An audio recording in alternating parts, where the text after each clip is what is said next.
भोगाव या गावातील घटना अतिशय गंभीर आहे। एक दलित मुलगा आणि सवर्ण मुलगी सज्ञान आहेत, सहमतीने प्रेम करून त्यांनी लग्न सुद्धा केलंय आणि त्यांना पोलिसांनी संरक्षण सुद्धा दिलेलं आहे। असं असताना हा दलित मुलगा आमच्या सवर्ण मुलीशी त्या ठिकाणी कसं काय हे करू शकतो, अशा पद्धतीने त्या प्रकरणामध्ये टार्गेट करण्यात आलेलं आहे। म्हणजे दलित मुलांनी प्रेम केलं म्हणून संपूर्ण दलित मुलाची जी काही भावकी आहे, मग त्याच्यात आडनावाचे स्तूप समुद्र आणि खरात हे पूर्ण टार्गेट करण्यात आलेले आहेत। त्यांची गायरान जमिनीमध्ये 26 एकर मध्ये ऊस होता, तो ऊस या जातीवाद्यांनी पेटून दिलेला आहे। हे धक्कादायक आहे।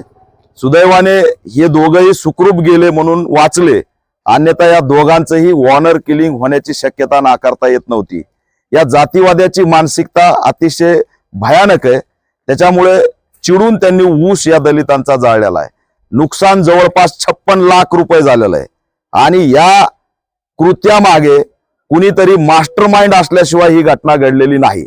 मग माजी आमदार राजेश टोपेंच्या कार्यकर्ते आहेत का आताचे हिकमत उडान जे आमदार आहेत त्यांचे कार्यकर्ते आहेत का, याचा सुद्धा तपास पोलिसांनी घेतला पाहिजे। आणि दुर्दैवाने स्टँडिंगचे आमदार आताचे लोकप्रतिनिधी हिकमत उडान हे दलित बांधवांना भेटायला सुद्धा आलेले नाहीत। त्या ठिकाणी एफआयआर झालेली आहे, अॅट्रॉसिटी ऍक्ट अंतर्गत गुन्हे दाखल झालेले आहेत। अद्याप आरोपी त्या ठिकाणी मोकाट आहेत, फरार आहेत आणि म्हणून आज तहसीलदार यांना निवेदन देऊन मागणी केली आहे की सर्व आरोपींना अटक झाली पाहिजे। SC/ST ऍक्ट 2016 अंतर्गत नियमानुसार 100% नुकसान भरपाई मिळाली पाहिजे आणि 15 दिवसाच्या आत जे इमिडिएट रिलीफ आहे ती इमिडिएट रिलीफ सुद्धा पीडितांच्या खात्यात गेली पाहिजे। पीडित भयभीत आहेत, दलित आहेत, बौद्ध समाजाचे आहेत, त्यांच्यावरती पुन्हा हल्ला होण्याची शक्यता नाकारता येत नाही आणि भोग गावला खैरलांजी सारखी घटना होण्याची शक्यता सुद्धा नाकारता येत नाही। जर हे ऊस पेटू शकतात तर वस्त्या सुद्धा पेटू शकतात, माणसं सुद्धा पेटू शकतात।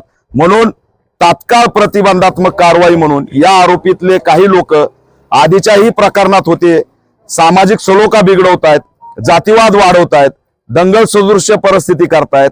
म्हणून यांच्यावरती मोक्या अंतर्गत कारवाई झाली पाहिजे अशी सुद्धा आम्ही मागणी करतोय आणि या प्रकरणाची SIT मार्फत सुद्धा चौकशी झाली पाहिजे अशी ही मागणी करतोय। राज्याचे गृहमंत्री, अनुसूचित जाती जमाती आयोग, महिला आयोगाने तात्काळ दखल घ्यावी आणि पोलिसांनी आमच्या बौद्ध समाजाला तात्काळ पोलीस संरक्षण द्यावं इत्यादी मागण्या आम्ही तहसीलदारांना केल्यात। 24 तासाच्या आत आता आश्चर्य हे की हिकमत उडान जे आमदार आहेत त्यांचा सुद्धा कारखाना आहे आणि माजी आमदार राजेश टोपे यांचा सुद्धा कारखाना आहे, तरी सुद्धा टोळी लावून हा ऊस त्यांच्या कारखान्यात घेऊन जात नाहीत, उलट दबाव आणण्याचा प्रयत्न केला जातोय। एफआयआर मागे घ्या, अन्यथा तुमचा ऊस कारखाना घेणार नाही। हे खूप धक्कादायक आहे आणि जातीवाद्यांना बळ देणार आहे आणि म्हणून यात सखोल चौकशी करून त्या ठिकाणी कारवाई झाली पाहिजे अशी ऑल इंडिया पॅंथर सेनेची मागणी आहे। 24 तासाच्या आत आमच्या समाजाला न्याय जर मिळाला नाही, जातीवादी जर जेलमध्ये गेले नाहीत, तर त्या ठिकाणी जालन्याला राज्यव्यापी निळा जन उठाव मोर्चा काढून उत्तर दिल्याशिवाय राहणार नाही हा इशारा सुद्धा या माध्यमातून देतो।